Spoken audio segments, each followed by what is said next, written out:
Welcome back to the Red Dirt Road podcast. I'm your host, Marshall Farnsworth, here with Alex Breitenbach. We just did this first part and I forgot to hit record, so we're doing it again. Podcast update. We just broke our monthly streaming record for streams for the last 30 days, 144. And also something you got to check out is Alex joined my other podcast as a guest, The Fake Punt. It's the one titled with Red Dirt Road podcast. We were talking about week 1 of the NFL. So check that out if you're a fan of us or just a fan of football. Then a little life update. I was just in Indiana. I should have actually mentioned it in the last podcast that we were in Decatur and Fort Wayne, Indiana. And Alex had just said he hadn't really been in Indiana, I think, at all. I haven't really visited much. That was the first time I had really visited there at all. Very similar to Ohio, almost identical. And then little life update on myself. I start my new job on Monday. So by the time you're listening to this, I've already started it. And I move into my new apartment on Monday. So some big things there. Last podcast that'll be at the parents' house. And probably next week's episode, back in Cuyahoga County at my new apartment. So I'm excited about that. Got a balcony and stuff, and be pretty cool. It's a nice upgrade. Yeah, I gotta say we definitely got a lot to be proud of these weeks. You know, it's good to be back recording again, but it's important to celebrate those little victories in life, especially even with the new streaming record. You know, we're growing day by day, man. That's something to be proud of. Yeah, it definitely is. You know, something I thought about recently is, because I kind of been, everyone kind of has like stress, I have recently, and pretty much everyone has throughout their entire life. But, recently it's been, you kind of think about it, and it's like it's a good kind of stress about stuff, but it's good things happening.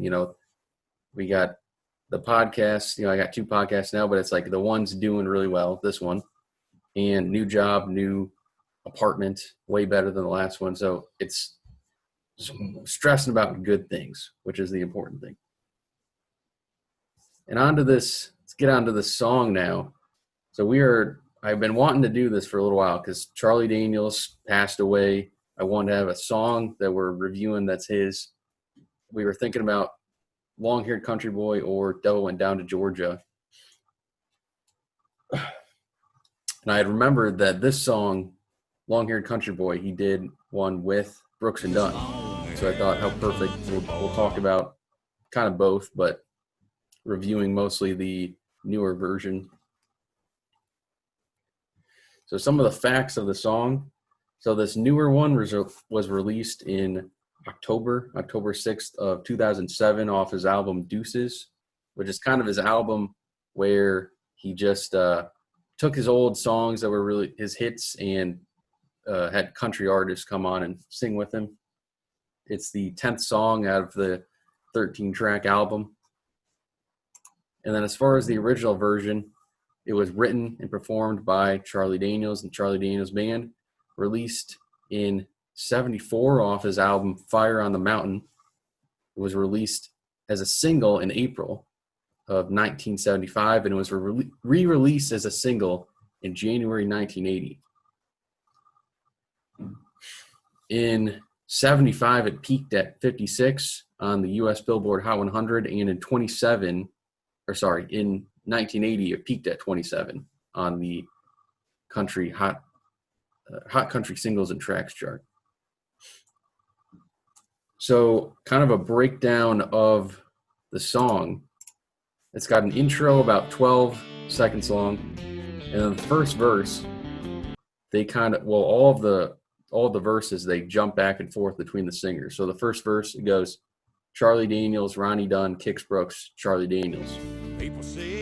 And the first verse is kind of this guy narrating. The narrator is telling a story about himself. He says that he gets stoned and drunk all day and lays around the house. basically. And then it ends by saying that he's, quote, got it made. The chorus come and they all sing, and the man says that he gets things his own way, and he does things his own way if he can do it himself. And he tells people to leave him alone if they don't like the way that he lives. The second verse, they mix it up again. It goes Ronnie Dunn, Kix Brooks, Charlie Daniels, Ronnie Dunn. Talks about a preacher on TV that says that rock and roll is bad for the soul, wants you to send him his money. He says that the preacher would like to do a little walking too, kind of like Jesus walking on water, which, I'll ask you your thoughts here. I didn't quite understand exactly what that meant.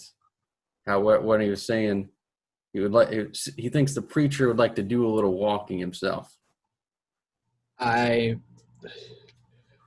tell you, I got nothing about that. I love the song "Long-Haired Country Boy." It's one of my favorite songs by Charlie Daniels, and especially this version with Kix Brooks. I think really hit the spot there. This is a really good song. But before I get to that, I mean, just trying to break those specific words down. I mean, I have no idea.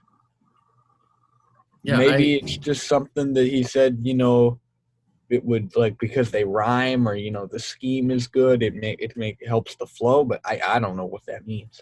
I don't know either. The verse basically says, like I said, there's a preacher on TV talking about rock and roll bad, and says that he wants some money, wants him to send him some money.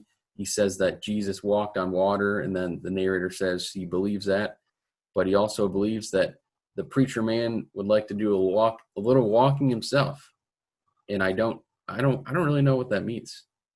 I don't know what he's trying to say there.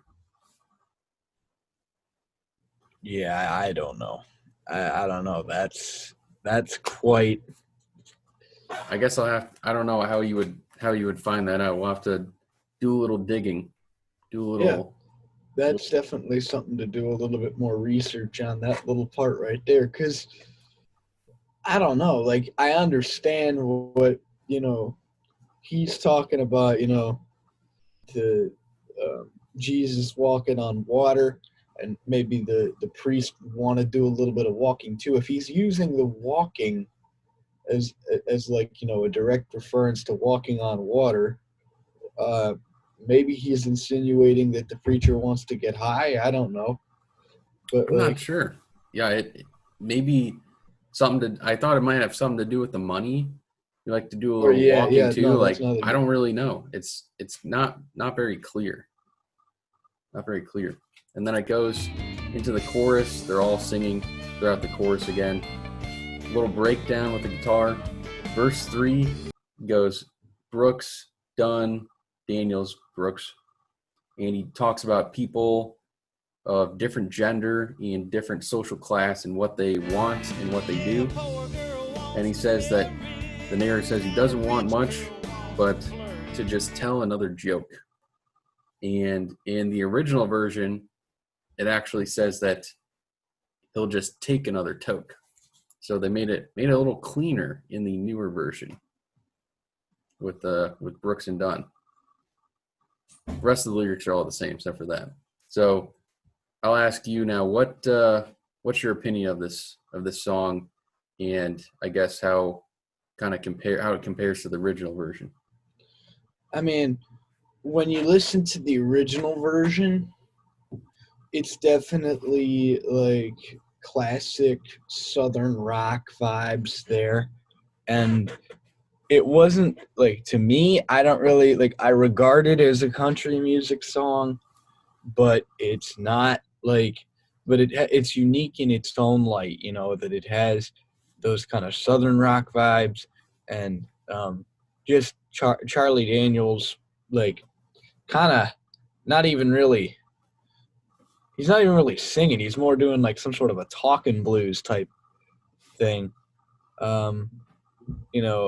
throughout the song. And I think, but with this version, it was a little bit different, because and there wasn't much different to the song other than Kix Brooks taking a verse, Ronnie Dunn taking a verse, and then them all and Charlie Daniels doing one of them, and then they all collaborate with the chorus. But what I thought was, um, when you had the chorus where they all joined, and it was a really good harmony. I mean, that was definitely a real collaboration, and it sounded unbelievable. I you know I normally I'd think that remixes are not necessarily the best in terms of you know making the song quality better, but I think in after just listening to this song, it made it a lot.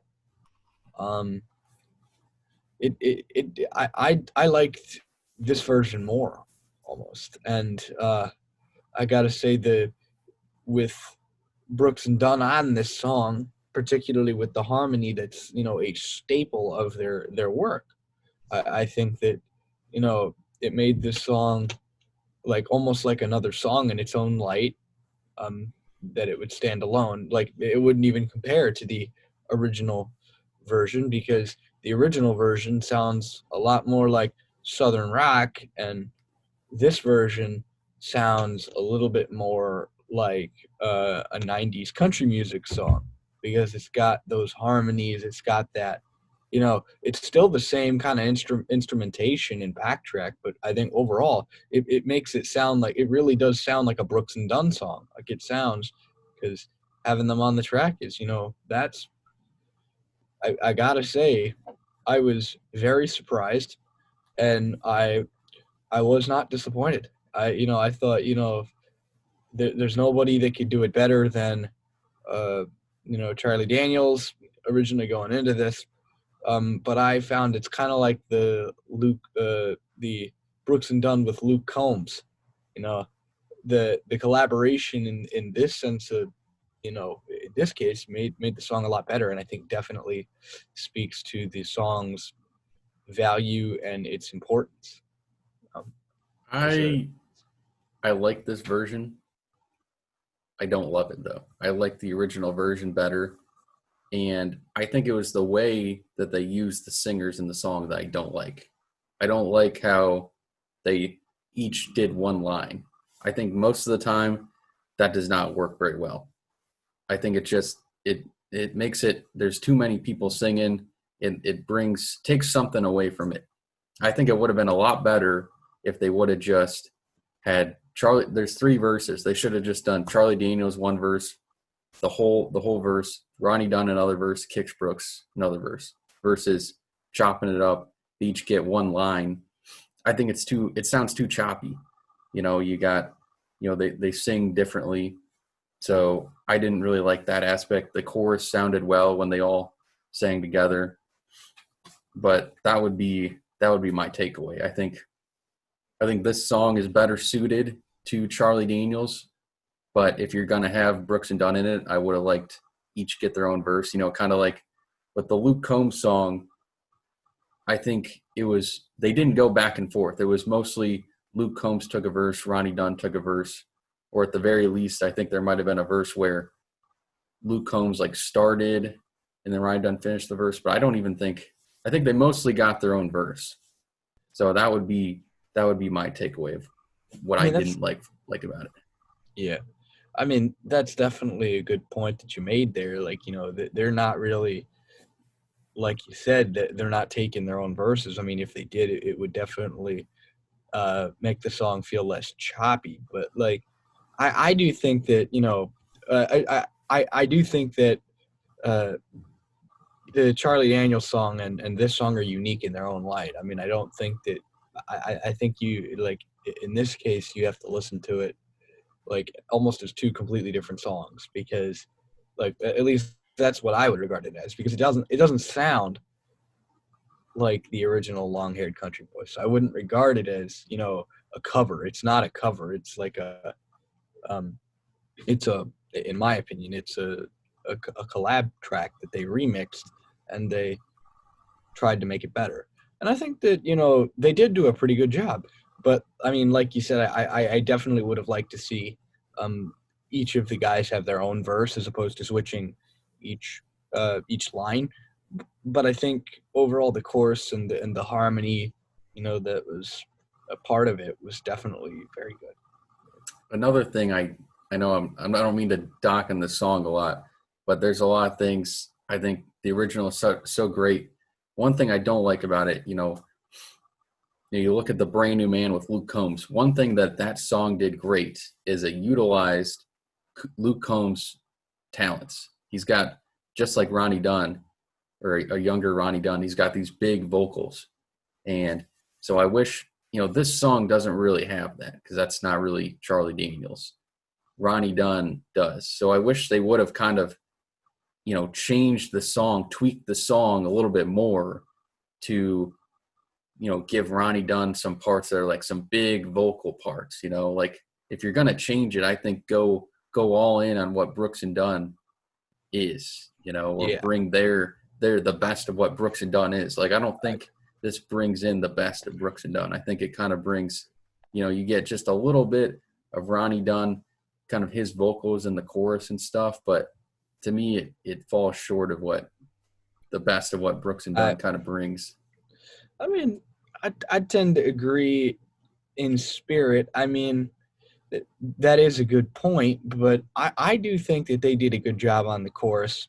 Uh, I will admit that they didn't really like his vocals. Are, it's not the biggest vocal contribution that Ronnie Dunn has made in his career. Like it was definitely like kind of laid back, but at the same time, that's the integrity of the song. It's not uh, like unless you were to change the instrumentation, like if you change the instrumentation up a little bit and did a cover of it with different instruments and did like changed the style, like if you took Long Haired Country Boy and made it a stadium song, like a stadium country song, as opposed to a uh, a slow like southern rock sort of ballad and or lamentation kind of slow song, I mean it probably would suit them a lot better.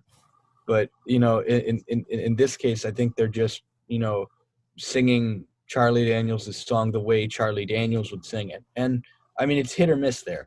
But I think they did a decent job, and I think you got to give them credit where it's due. But I did really like the song. Again, it's not like I think they made it a lot better, and but you have to. But when I say they made it a lot better, like you have to look at the song in its own light. Like you can't really compare it, in my opinion, to the original version because the original version is southern rock, and this is fusing elements of country music there, and so that's kind of, and it's a different vibe because you have the different harmonies, you have Brooks and Dunn obviously, and I mean there's not much different about the verses, but definitely the main core part of the song is a little bit changed. But yeah, no, I would have liked to see that, maybe a different like sort of remix of it where they made it into a more big presentation. That would have been something that would have been cool because that's what Brooks and Dunn is famous for. I mean, you get the huge presentation that you feel in a gigantic stadium, and that's not what Charlie Daniels is at all. I mean, that's not what his like like even the Devil Went Down to Georgia. Like, I mean, that's his biggest song, but like, and that's still pretty big, but not nearly as big as Little Miss Honky Tonk or something that you get where you're really rocking with Brooks and Dunn. Yeah, I agree. So that's about it for this song. Also check out, there's been some new Devil Went Down to Georgia kind of remixes with different bands. Nickelback just came out with the Devil Went Down to Georgia song, and then I think Korn did it as well. I think those were two separate ones, if I remember. Korn, So like the metal band. yeah, Wow. yeah. So listen to those. I like the song. I like Devil Went Down to Georgia. I like Korn. at least some of their older stuff. So I don't remember how much I like that song, but it's I don't know, give it a listen. All right, Yeah. that's about it for the Red Dirt Road podcast today. We'll be wrapping up the last 2 songs of the Kickstrokes self-titled album and on to bigger and better things into the 90s. We'll have to do a wrap-up of that album and maybe a full-on wrap-up of the pre-Brooks and Dunn era of the 80s maybe down the line. So stay tuned to that. We'll see you guys next time.